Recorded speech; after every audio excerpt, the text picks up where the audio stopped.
नक्शे से मिटेगा इजराइल, क्योंकि इजराइल अब बेलगाम हो चुका है।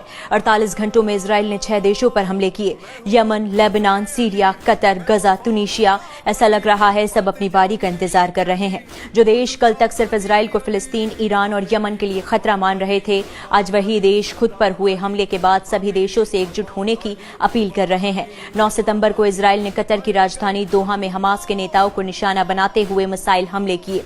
ये हमला तब हुआ जब हमास के प्रतिनिधि गजा युद्ध विराम के लिए अमेरिका के कहने पर चर्चा कर रहे थे। इसके बाद अब यूएई, कतर और मिस्र ने सभी खाड़ी देशों से आह्वान किया है कि वो अब इजराइल को मिलकर सबक सिखाएं।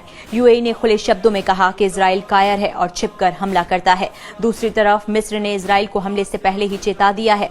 मिस्र ने कहा कि अगर इजराइल ने मिस्र पर हमले की सोची भी तो उसे नक्शे से गायब कर देंगे। तीसरी तरफ कतर के प्रधानमंत्री ने कहा कि हम पर हुए हमले का बदला लेने के लिए हम इजराइल पर किसी भी वक्त हमले के लिए प्रतिबद्ध हैं और उसे विनाशकारी अंजाम भुगतना होगा।